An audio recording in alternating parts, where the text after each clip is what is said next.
이 아침에 주시는 말씀은 다니엘서 7장 말씀입니다. 구약 성경 1244면에 있습니다. 다니엘서 7장 1절로 28절까지 말씀을 우리 함께 봉독하겠습니다. 바벨론 왕 벨사살 원년에 다니엘이 그 침상에서 꿈을 꾸며 뇌 속으로 이상을 받고 그 꿈을 기록하며 그 일의 대략을 진술하니라. 다니엘이 진술하여 가로되 내가 밤에 이상을 보았는데 하늘에 네 바람이 큰 바다로 몰려 불더니 큰 짐승 넷이 바다에서 나왔는데 그 모양이 각각 다르니 첫째는 사자와 같은데 독수리에 날개가 있더니 내가 볼 사이에 그 날개가 뽑혔고 또 땅에서 들려서 사람처럼 두 발로 서서 서게 함을 입었으며 또 사람의 마음을 받았으며 다른 짐승 곧 둘째는 곰과 같은데 그것이 몸 한편을 들었고 그 입에 이 사이에는 새 갈빗대가 물렸는데 그에게 말하는 자가 있어 이르기를 일어나서 많은 고기를 먹으라 하였으며 그 후에 내가 또 본즉 다른 짐승 곧 표범과 같은 것이 있는데 그 등에는 새의 날개 넷이 있고 그 짐승에게 또 머리 넷이 있으며 또 권세를 받았으며 내가 밤 이상 가운데 그 다음에 본 넷째 짐승은 무섭고 놀라우며 또 극히 강하며 또 큰 철이가 있어서 먹고 부서뜨리고 그 나머지를 발로 밟았으며 이 짐승은 전에 모든 짐승과 다르고 또 10뿔이 있으므로 내가 그 뿔을 유심히 보는 중 다른 작은 뿔이 그 사이에서 나더니 먼저 뿔 중에 셋이 그 앞에 뿌리까지 뽑혔으며 이 작은 뿔에는 사람의 눈 같은 것이 있고 또 입이 있어 큰 말을 하였느니라. 내가 보았는데 왕자가 놓이고 옛적부터 항상 계신 이가 좌정하셨는데 그 옷은 희기가 눈 같고 그 머리털은 깨끗한 양의 털 같고 그 보좌는 불꽃이요 그 바퀴는 붙는 불이며 불이 강처럼 흘러 그 앞에서 나오며 그에게 수종하는 자는 천천히요 그 앞에 시위하는 자는 만만이며 심판을 베푸는데 책들이 펴 놓였더라. 그때 내가 그 큰 말하는 작은 뿔의 목소리로 인하여 주목하여 보는 사이에 짐승이 죽임을 당하고 그 시체가 상한 바 되어 붙는 불에 던진 바 되었으며 그 남은 모든 짐승은 그 권세를 빼앗겼으나 그 생명은 보존되어 정한 시기가 이르기를 기다리게 되었더라. 내가 또 밤 이상 중에 보았는데 인자 같은 이가 하늘 구름을 타고 와서 옛적부터 항상 계신 자에게 나와 그 앞에 인도되매 그에게 권세와 영광과 나라를 주고 모든 백성과 나라들과 각 방언하는 자로 그를 섬기게 하였으니 그 권세는 영원한 권세라 옮기지 아니할 것이요 그 나라는 패하지 아니할 것이니라. 나 다니엘이 중심에 근심하며 내 뇌 속에 이상이 나로 번민케 한지라. 내가 그 곁에 모신 자 중 하나에게 나아가서 이 모든 일의 진상을 물으매 그가 내게 고하여 그 일의 해석을 알게 하여 가로되 그 내 큰 짐승은 내 왕이라 세상에 일어날 것이로되 지극히 높으신 자의 성도들이 나라를 얻으리니 그 누림이 영원하고 영원하고 영원하리라. 이에 내가 넷째 짐승의 진상을 알고자 하였으니 곧 그것은 모든 짐승과 달라서 심히 무섭고 그 이는 철이요 그 발톱은 노시며 먹고 부서뜨리고 나머지는 발로 밟았으며 또 그것의 머리에는 10뿔이 있고 그 외에 또 다른 뿔이 나오매 새 뿔이 그 앞에서 빠졌으며 그 뿔에는 눈도 있고 큰 말하는 입도 있고 그 모양이 동류보다 강하여 보인 것이라. 내가 본즉 이 뿔이 성도들로 더불어 싸워 이기었더니 옛적부터 항상 계신 자가 와서 지극히 높으신 자의 성도를 위하여 신원하셨고 때가 이름에 성도가 나라를 얻었더라. 모신 자가 이처럼 이르되 넷째 짐승은 곧 땅의 넷째 나라인데 이는 모든 나라보다 달라서 천하를 삼키고 밟아 부서뜨릴 것이며 그 10뿔은 이 나라에서 일어날 10왕이요 그 후에 또 하나가 일어나리니 그는 먼저 있던 자들과 다르고 또 새 왕을 복종시킬 것이며 그가 장차 말로 지극히 높으신 자를 대적하며 또 지극히 높으신 자의 성도를 괴롭게 할 것이며 그가 또 때와 법을 변개코자 할 것이며 성도는 그의 손에 붙임 바 되어 한 때와 두 때와 반 때를 지내리라. 그러나 심판이 시작된즉 그는 권세를 빼앗기고 끝까지 멸망할 것이요 나라와 권세와 온 천하 열국의 위세가 지극히 높으신 자의 성민에게 붙임 바 되리니 그의 나라는 영원한 나라이니라. 모든 권세 있는 자가 다 그를 섬겨 복종하리라 하여 그 말이 이에 그친지라. 나 다니엘은 중심이 번민하였으며 내 낯빛이 변하였으나 내가 이 일을 마음에 감추었느니라. 아멘. 오늘 효의 행복의 제목은 인류 역사에 대한 하나님의 계획입니다. 우리 대표 구절을 함께 읽겠습니다. 옛적부터 항상 계신 자가 와서 지극히 높으신 자의 성도를 위하여 신원하셨고 때가 이름에 성도가 나라를 얻었더라. 아멘. 내용을 보시겠습니다. 사람들은 저마다 다른 역사관을 갖고 살아간다. 어떤 사람은 인류 역사에는 목표가 없다고 절망조로 말한다. 혹자는 낙관론을 펴며 역사는 인간의 손에 달려있다고 주장한다. 그러나 하나님과 그 말씀을 아는 성도는 인류 역사가 하나님의 계획 안에 있음을 믿는다. 본장은 환상의 파노라마를 통해 성경의 역사관을 우리에게 보여준다. 다니엘은 세상에 나타날 네 마리 짐승의 환상을 보게 된다. 차례로 등장하는 네 짐승은 세계를 지배하고 있거나 장차 지배하게 될 네 강대국, 곧 바벨론, 메데바사, 그리스, 로마를 상징한다. 이들의 공통점은 모두 교만한 세상의 왕으로 그 행위는 하나님의 심판을 받아야 할 만큼 악하다는 것이다. 특히 네 번째 등장하는 짐승은 다니엘이 볼 때에 가장 무섭고 강해서 이전의 모든 나라와는 구별된다. 이는 궁극적으로 종말의 때에 하나님을 대적하는 적그리스도를 상징한다. 그러나 역사는 무섭고 떨리는 환상으로 끝나지 않는다. 다니엘은 인자 같으신 분이 하늘로부터 내려와 네 번째 짐승의 권세를 꺾고 영원한 하나님 나라로 그의 백성을 맞이하는 환상도 보게 된다. 하나님은 이 환상을 통해 아무리 강성해 보이는 나라도 결국 쇠하며 궁극적으로 하나님의 나라가 완성될 것을 약속하신 것이다. 당시 이 말씀을 듣던 이스라엘 백성들은 포악한 이방의 왕들에 의해 핍박과 모욕을 받고 있었다. 하나님은 아무런 희망의 증거도 찾을 수 없는 이스라엘에게 마침내 세상 권세를 무찌르고 완성될 하나님의 나라를 보여주신 것이다. 아멘. 여러분, 중요한 광고가 하나 있습니다. 성전공사, 천정공사로 인해서 내일 새벽 기도는 1층 예루살렘에서 드리게 되겠습니다. 내일 하루만 1층 예루살렘으로 모여주시기를 바랍니다. 착오 없으시기를 바랍니다. 다니엘서는 하나님이 다스리시고 또 통치하신다는 것이 주제인데 1장에서 6장까지는 실제 역사 가운데서 하나님이 어떻게 통치하시는지를 보여주고 있고 또 후반부인 7장부터 12장까지는 환상들이 나옵니다. 여기 환상이라는 것은 비전, 즉 눈으로 본다는 말인데 이 본다는 말이 다니엘서에 총 18번 나옵니다. 그런데 바로 이 오늘 7장에 10번이나 나옵니다. 세상이 어둡고 길이 보이지 않을 때 비전을 하나님께서 열어주십니다. 어두운 때에 하나님께서 하시는 일은 보게 하시는 것입니다.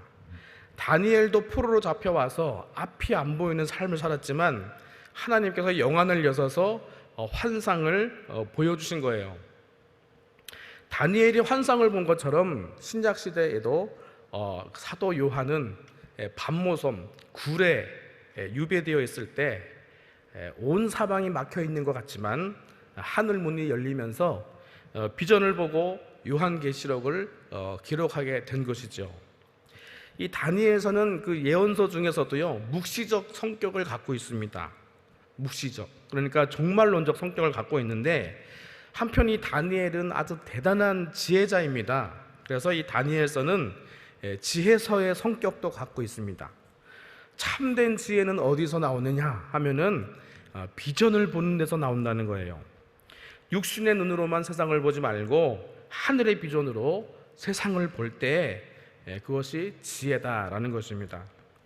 세상의 학문으로 지식을 많이 쌓은 사람보다 영안이 열린 사람, 눈에 보이지 않는 이 영적인 세계를 들여다보면서 이 세상을 통찰하는 사람이 지혜로운 사람이라는 것입니다. 어두운 시기에 하나님께서 우리에게 이 비전을 보여주시는 이유가 무엇입니까? 낙심하지 말고 믿음으로 살아가라는 격려의 메시지입니다. 역사의 결말을 알면은 한치 앞을 모르는 오늘 상황 가운데서도 우리가 담대할 수 있습니다. 그래서 요한계시록이나 이런 다니엘서와 같은 묵시서는요, 믿는 사람에게는 두려움의 책이 아닙니다. 우리가 뭐 이런 요한계시록 하면은 말세 이래서 무서워하는데요, 이것은 두려움을 주는 책이 아니라 오히려 확신을 주는 책이고, 이 어려운 시기를 담대하게 살아가게 만드는 그런 관점, 삶의 관점을 우리에게 열어주는 것입니다. 사람이 시력을 좀 유지하려면은 가까이서 모니터나 책을 보다가도 한 번씩 멀리 봐줘야 된답니다. 우리가 생각하기에는 눈을 감는 것이 눈에 좋겠다 싶어서 눈을 감는데, 안과 의사들은 눈을 감는 것보다 멀리 보는 게 눈에 좋대요. 그래서 우리의 시력을 좋게 하려면은 가까이도 보고 멀리도 보고 또 가까이도 봐야 됩니다. 근데 여러분, 마찬가지로 이게 영적인 법칙에도 똑같이 적용이 됩니다. 우리가 세상을 살아가는 게 힘들다고 해서 그냥 우리 앞에 있는 일만 보고요, 눈을 들어서 멀리 전망하지 않으면 제대로 우리가 보지 못하고 사는 거예요. 오늘 이 다니엘서는요, 어려운 상황 가운데 있는 사람들에게 눈을 들어서 멀리 보라고 말씀하시는 거예요. 역사적으로 좀 더 멀리, 그리고 영적으로 좀 더 높이, 그렇게 우리의 시야를 둘 때에 오늘 우리에게 필요한 위로와 힘을 우리가 얻을 수 있습니다. 다니엘은 바로 이런 비전이 있었기 때문에 사자굴에 들어가서도 낙심하지 아니하였고, 왕의 진미를 거절하였을 때에도 어떤 순간에서도 다니엘은 담대할 수 있었던 것입니다. 남들이 보지 못하는 것을 보면서 살아갔기 때문에 그 어려운 상황들을 이겨내고 오히려 그 상황 가운데서 승리자가 될 수 있었던 것입니다. 대체로 삶이 좀 어렵다 하시는 분들은 현재만 보고 살아갑니다. 근데 조금 여유가 있으신 분들은 이제 미래를 보고 살아요. 미래에 투자하고 또 미래를 준비하고 계획하는데 시간을 투자합니다. 그런데 또 어떤 분들은요, 과거를 살더라고요. 옛날을 추억하면서 삽니다. 여러분은 어디에다가 마음을 두고 사십니까? 믿는 사람들은 영원의 관심을 가지고 살아야 합니다. 영혼의 관점에서 오늘을 보고 또 미래를 예측하고 또 지난 모든 것을 하나님 앞에서 겸허하게 또 결산하고 회개하면서 살아가는 것이 믿음의 삶이라는 것입니다. 우리가 보고 있는 것은 일부에 불과합니다. 역사적으로도 그렇고 개인적으로도 그렇습니다. 일부에 불과합니다. 하나님의 영혼에 비하면 내 개인의 삶은 한 점에도 미치지 못합니다. 그래서 내 인생 이야기만 가지고는 해석이 안 돼요. 왜요? 내가 어디서부터 왔고 어디로 가는지 또 무엇을 위해서 사는지를 모르고 내 삶을 어떻게 해석할 수 있겠습니까? 내가 모르는 과거의 이야기와 또 내가 모르는 미래의 이야기와 또 그 이면의 이야기들을 이 성경이 가지고 있습니다. 그러니 하나님의 이야기는요, 큰 스토리입니다.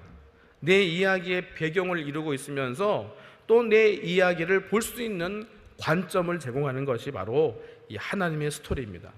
그렇기 때문에 내 이야기, 이 인생의 작은 이야기는요, 큰 스토리를 봐야 나의 작은 스토리를 제대로 볼 수 있다는 것입니다. 참으로 멀리 보고 또 가까이 보는 사람이 시력이 좋은 사람, 시력을 영어로 뭐라 그러냐면 비전이라고 그럽니다. 우리가 꿈도 비전이라고 하지만 시력도 비전이에요. 그러니까 시력이 좋은 사람이 비전이 좋은 사람이고, 멀리 보고 가까이 보는 사람이 또 마음의 비전도 좋은 사람입니다. 여러분, 이 세상은 지나가는 세상입니다. 그러나 하나님의 나라는 영원한 나라입니다. 변함없는 하나님의 나라에 소망을 두시기를 축복합니다. 오늘 다니엘서 7장은 다니엘서 2장의 내용을 반영하고 있습니다. 그러면 2장은 어떤 내용인지 기억하십니까? 느부갓네살의 꿈 이야기입니다. 그 신상이 있는데 이제 금은동 철로 이루어져 있죠. 이 느부갓네살이 꿈을 꾸고 중요한 의미가 있는 것 같은데 꿈 내용도 아리까리하고, 그래서 이것들을 술객들에게 물어보는데 이 느부갓네살이 꿈도 안 가르쳐주고 물어요. 근데 이 다니엘은 느부갓네살이 꾼 꿈도 알아내고 그 꿈도 해석해냅니다. 그러면서 이 역사에 등장하게 되는 것이죠.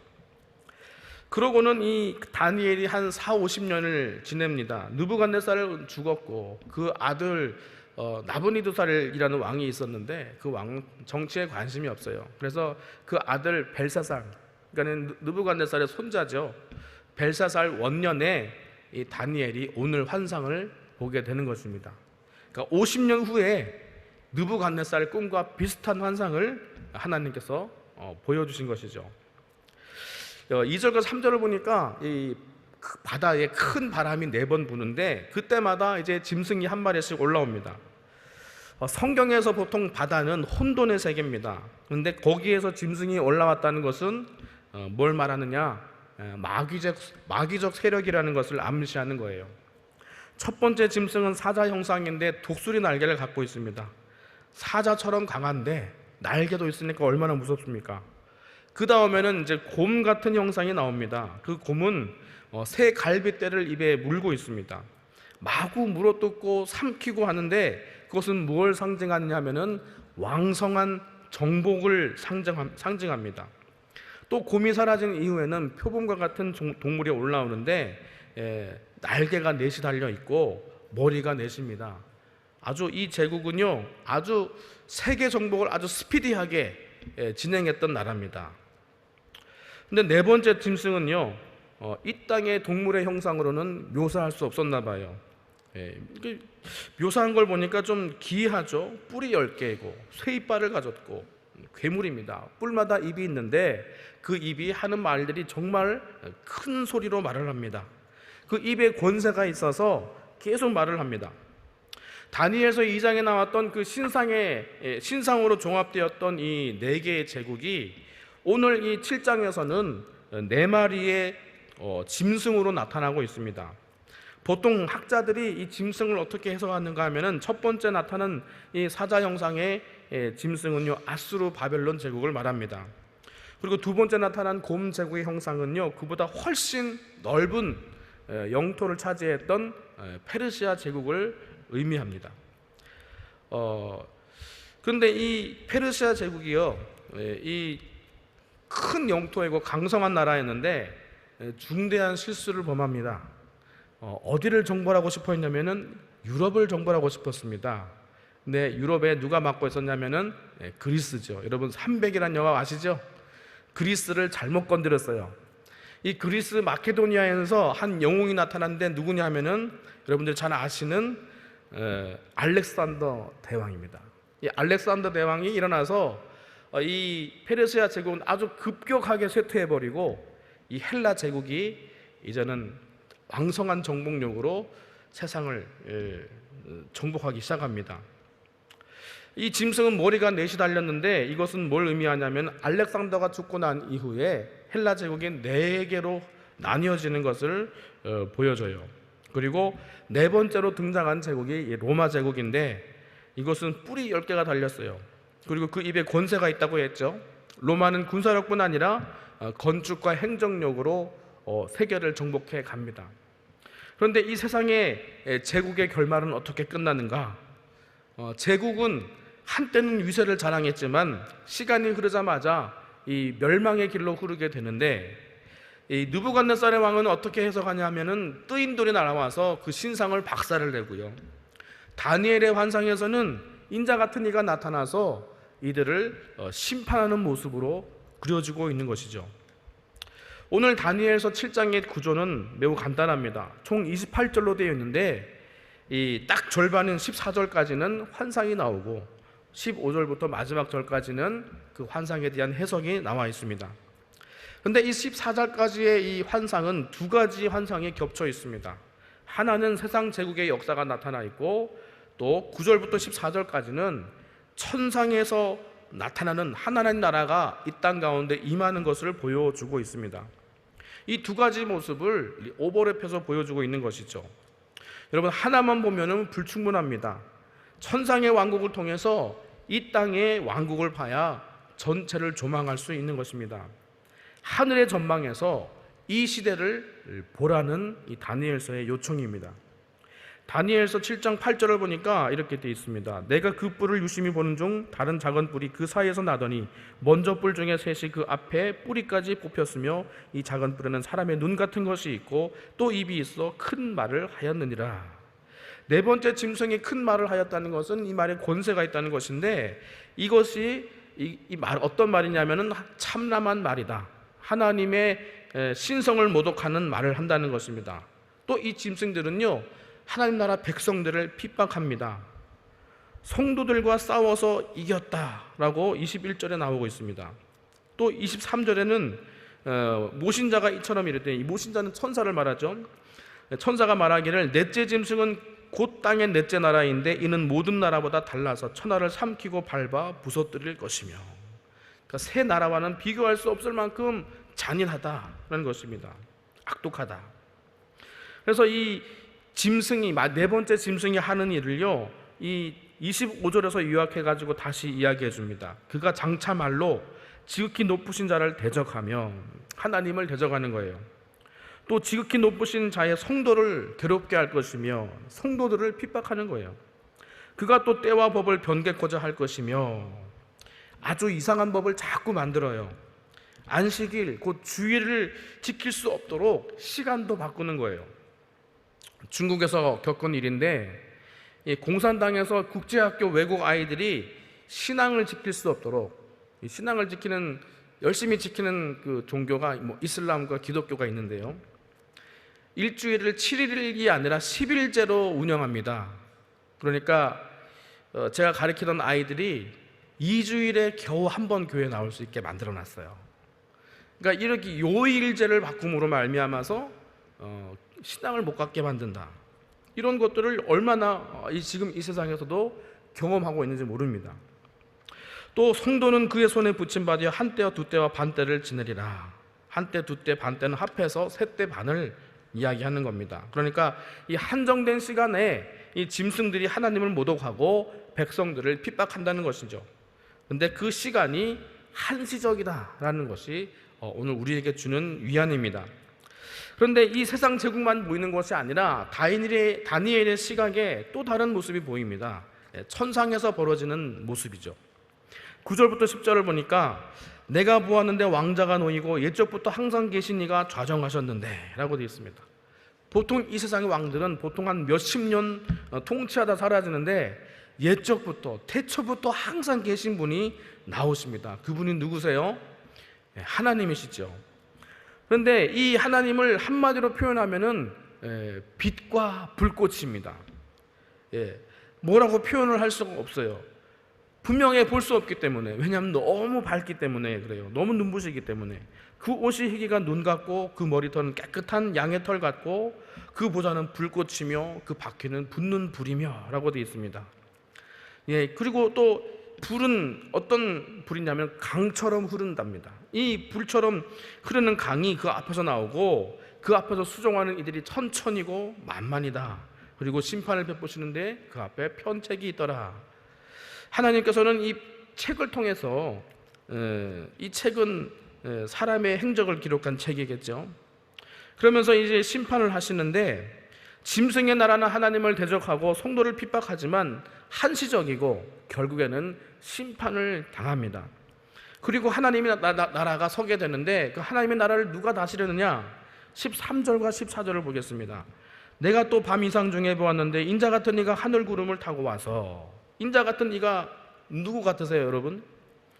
부활하신 주님이 이제 하늘로 승천하실 때에 천사들이 그걸 보고 뭐라고 그랬습니까? 너희들이 본 것 그대로 오시리라. 너희들이 본 그대로 어떻게 오신다는 거예요? 하늘 구름 타고 가셨으니까 하늘 구름 타고 오신다 이 말이잖아요. 그러면 이 다니엘 7장에 나와 있는 인자 같은 이는 누구세요? 하늘 구름을 타고 와서 옛적부터 항상 계신 이에게 나온다 그랬잖아요. 예수 그리스도잖아요. 옛적부터 항상 계신 이 하나님에게 나오신다는 거예요. 근데 이것은 뭘 보여주냐면 왕위로 즉위하시는 모습을 보여주는 것입니다. 그에게 권세와 영광과 나라를 주고 모든 백성과 각 방언한 자로 그를 섬기게 하였는데 그 나라는 영원한 나라다. 그 권세는 영원한 권세다. 이렇게 말씀하세요. 짐승들의 권세는 소멸하고 맙니다. 하지만 인자 같은 이의 권세는 소멸하지 않는답니다. 그 나라는 멸망하지 않는답니다. 예수님께서도요, 복음서에 보시면은 스스로를 인자라고 표현하셨습니다. 이 인자는 인자 같은 이이기 때문에 하나님이시면서도 사람의 형상을 가지신 분을 얘기하는 거예요. 그러니까 자신을 계시하신 단어죠. 마태복음 26장 64절에 이런 말씀이 나옵니다. 빌라도 앞에서 주님 하신 말씀인데요. 그러나 내가 너희에게 이르노니 이후에 인자가 권능의 우편에 앉은 것과 하늘 구름을 타고 오는 것을 너희가 보리라. 이 말을 빌라도에게 하세요. 다니엘 7장에 나와 있는 모습 그대로입니다. 하나님의 영원한 통치가 그리스도를 통해서 이루어지게 되는데 그 나라는 영원한 나라, 소멸하지 않는 나라라는 것입니다. 그러니까 어떻게 해야 합니까? 소망을 가지고 참고 견뎌야 하는 것이죠. 이렇게 다니엘서는요, 천상의 관점에서 오늘의 역사를 보고 있습니다. 오늘 이 말씀은 현실 세계를 살아가는 우리에게 멀리 볼 수 있는 안목을 가져다 줍니다. 사실 오늘 하나님께서는 어려움을 당하고 있는 우리에게 위로하고 소망을 주시기를 원하세요. 하나님이 역사를 주관하시기 때문에 하나님의 때에 하나님의 방법으로 이 모든 것을 진행하신다는 것을 누구를 통해 가르쳐 줬어요? 2장에서 느부갓네살을 통해서 말씀해 주셨죠. 그런데 또 거의 50년을 지나서 또다시 다니엘에게 환상을 통해서 보여주신 것입니다. 그러니까 오늘 이 7장만 잘 깨달아도요, 이 역사, 전체 역사를 이해할 수 있는 안목을 갖게 되는 것입니다. 하나님의 은혜가 여러분에게 함께 하시기를 원합니다. 이 어두운 시대에도 주님께 소망을 두고 더 넓은 전망으로 바라보고 더 깊이 숨을 쉬면서 오늘 당한 이 모든 일들을 넉넉히 견디고 감당해 가시는 성도들이 다 되시기를 주님의 이름으로 축원을 드립니다. 기도하시겠습니다. 살아계신 아버지 하나님, 코로나 이후에도 여전히 답답하고 어두운 시절을 지나고 있지만 눈을 들어 하나님의 안목에서 이것을 다시 보고 위로를 얻고 힘을 얻을 수 있도록 인도하여 주시옵소서. 이를 통해서 우리가 정금같이 나오게 하여 주시옵시고 또 하나님의 사람으로 복된 삶, 승리하는 삶, 담대한 삶을 살아갈 수 있도록 우리 가운데 역사하여 주시옵소서. 우리 소망 되신 예수 그리스도 이름으로 간절히 기도하옵나이다. 아멘.